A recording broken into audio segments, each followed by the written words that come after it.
All right, this is a review for The Drawing of the Three by Stephen King. This is The Dark Tower, book number 2, published in 1987.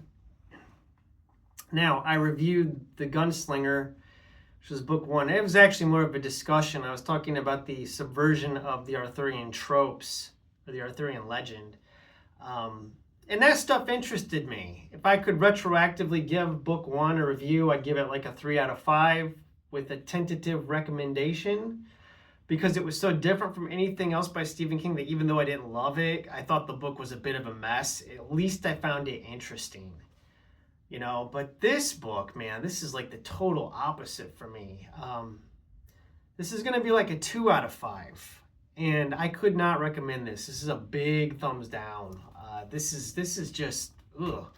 It picks up 7 hours after the gain of the first book. And of course, in that first book, we had the prophecy of the drawing of the three given by the oracle. That was the succubus that was in the Stonehenge monument type thing. And then it was repeated again by the Man of Black at the beginning of that book with the drawing of the 3 tarot cards. And so that's kind of what this book is. This book, in a nutshell, is Roland gathering his Fellowship of the Ring to make a comparison to the Lord of the Rings. So this is him assembling his crew, his Fellowship of the Tower, right? Which, I mean, that's probably the biggest problem I have with this book are the side characters that he meets. I don't like them. I don't like them at all. In fact, one of them I absolutely loathe. The second person that he meets, the first. So I'll just put it this way: the first person that he meets is tolerable. It's okay. I mean, I'm not a big fan, but he's not terrible. But that second character, the Lady of Shadows, like the book just falls apart for me in the second half. Completely falls apart.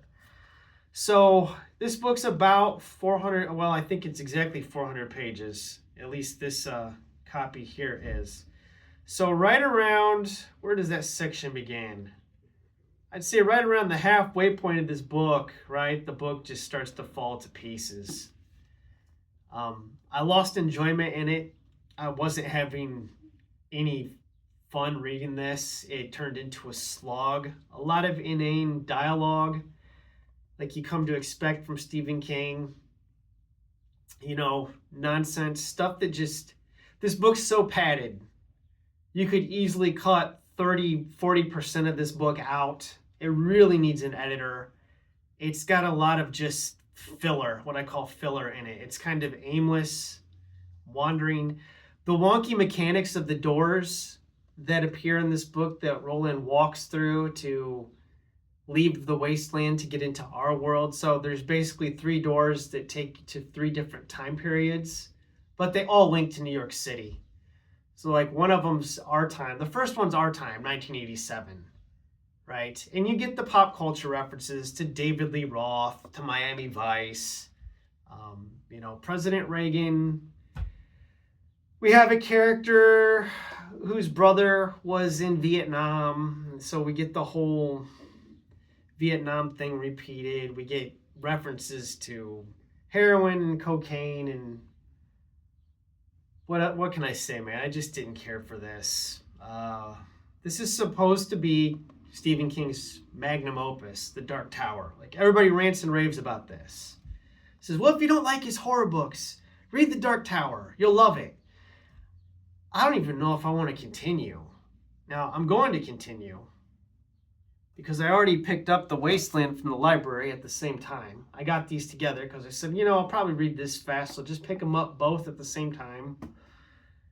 But man, this to me was painful. Painful.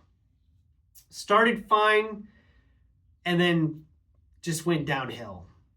But the mechanics of these doors and how they work, I guess it's magic. Doesn't really make any sense because there don't seem to be any rules established. Like you think that the doors work a certain way and then Stephen King just totally changes the rules of how they work. And this is just like, I know this is when Stephen King was really in his drug addiction. That really was evident reading Cujo about how that book just rambled aimlessly, but this, I think, maybe even more so. Characters are given time that don't need to have time because they don't really factor into the story at all. This book just doesn't know where it's going. And we don't get any closer to the Dark Tower by the end. This is just like we're putting together the crew. And there's, right at the beginning of the book, this is the only major thing I'm going to give away because it happens in the prologue, okay? Roland here, there's these things called lobstrosities, right? These big lobster-looking crab things. Roland gets maimed pretty badly by one of these, and so he's like not himself for the rest of this novel. Like he's kind of in peril, which does bring some tension if you actually care about Roland, but Stephen King hasn't given me any reason to care about Roland as a character. He's still kind of a blank slate, which is just kind of unacceptable to me. That we've now spent, by the end of this, like 600 pages with Roland between the two books, and we really don't know anything about him.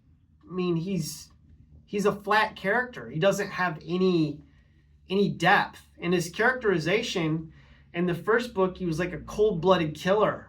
Like he shot women and children and slaughtered everybody in the town of Tull, and he let Jake die.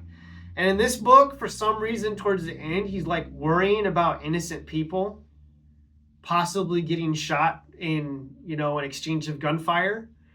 Like, why is he worrying about people? His characterization's inconsistent. Like, all of a sudden he cares about these people? It's ridiculous. I don't get it. It doesn't even feel like these two books were written by the same person. The writing's inconsistent. I'm saying. So we'll see where this goes. I do not have high hopes. This is longer. Oh my goodness. Not by much though. Not by much. It looks like it's maybe, okay.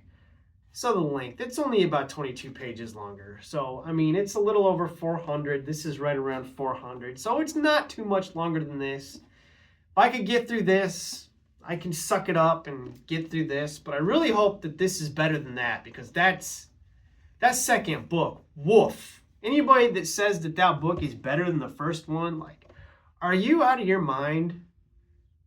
I don't know how you could read this and think that this is, this is genius. It's the ramblings of a cokehead. All right, anyways,